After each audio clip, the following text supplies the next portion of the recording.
Hi guys, this is Mina, and in today's video, I'm going to introduce you to SQL aliases. Aliases are used to give a temporal name to a table or column in a table. For instance, my name is Wilhelmina, but I prefer to be called Mina. So in SQL, aliases are often used to give another name to a table or a column in a table to make them more readable. And these temporal names only exist for the duration of that query. It means that it does not change the name of the underlying table or column. So in order to give another name to a column in an SQL select statement, you type out the select syntax, which is select colon from table. But this time, once you select the colon, you include as and then you provide the alias name. So for instance, I'm selecting country from my table, but I want the country colon name to be called, say, nation.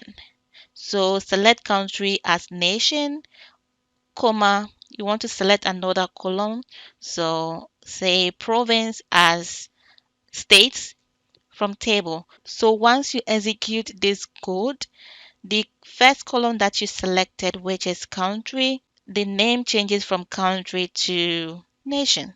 So if you want to see your country column renamed as nation, then you give it that alias name. Also, if you select from a table, you want to give a new name to the table, you use aliases. So you select column 1, column 2 from table, and then I want to call my table instead of countries, I want to call my table nation. And I use as nation together with your select statement, and that changes the name of the table just in the result set or in the query, but it doesn't change the name of the table in your database. So let's move on to SQL Server Management Studio and try this query out. Here in my SQL Server Management Studio, I'm going to click on New Query. In my databases, I have two databases here, Essential and Test Environment. So in Essential, I have some tables here that I want to select from. Let's select from State Province. Remember to change your database from master to the database you're working in. And let's write some select statement. Select State Province ID, Country ID, and State Province from the table State Province. Execute this command. And as you can see in this result set, we have State Province ID, which is the actual name of the column, and Country ID and State Province. So say I want this column to appear in this result set as just state, and I want this to be nation, and I want this column to also be called state. All I need to do is to type out the word as and state. And with country, I'm going to call it as nation ID. Let's add ID to this column. And then state province, I'm going to call it as state.